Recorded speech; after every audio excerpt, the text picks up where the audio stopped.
What's up, you guys? Today we're going to quickly talk about the North Carolina Pittsburgh butt whooping that took place this evening from approximately 8 o'clock to 11:30. Just a complete domination by the Tar Heels. Drake May having almost 300 yards, one touchdown, no interceptions, only having 8 incompletions. Hampton having 66 yards rushing, and then J.J. Jones leading receiving. Amazingly, Pittsburgh's quarterback did get knocked out of the game early with some sort of injury. Again, there were lots of technical difficulties towards the middle of the second quarter and into towards the end. From then towards the end of the half, it just got bad. So there was some sort of targeting call that knocked out Holloway for us, and it knocked out their player due to injury. Nothing like illegal if they did, just an injury. So I'm not sure what exactly happened, but yeah, just a very good game. A couple interceptions from the Tar Heels that just helped us get the game.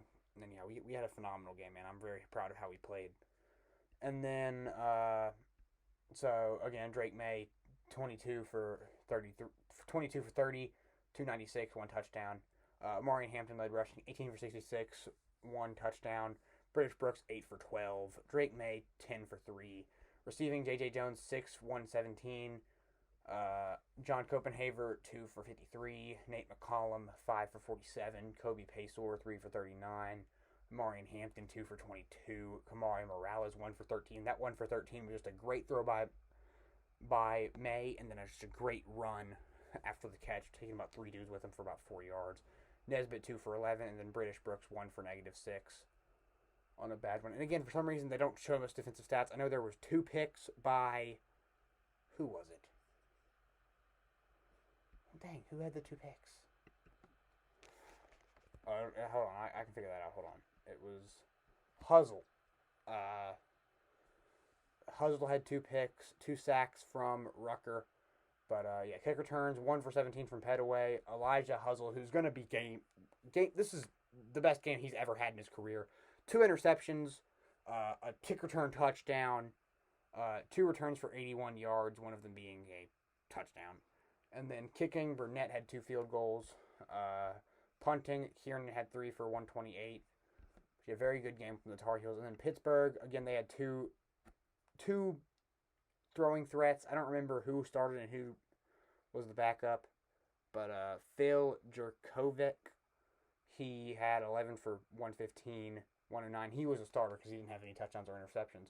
And then Christian Velix had 8 for 19, 88 yards and 2 interceptions. Both of them, of course, going to the kick returner earlier. And then rushing, Rodney Hammond Jr., 14 for 83, 1 touchdown. Kenny Johnson, 3 for 20. That's a weird name. Sibo, maybe?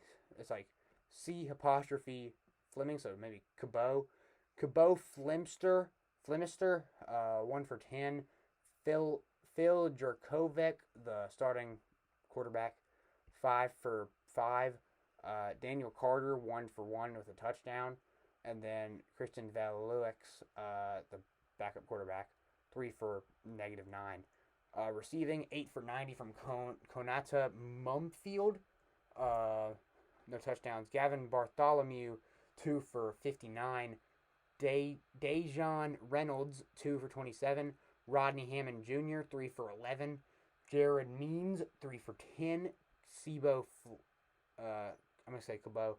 Cabot Flemster, 1 for nothing. Again, no defensive stats, but they only had like 1 or 2 sacks total. No interceptions. Yeah, very, very weird game.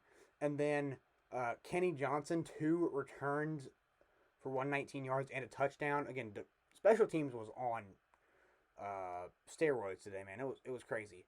And then Gavin Bartholomew, 1 return for nothing. Punt returns, MJ Devonshire, 2 returns for 10 yards.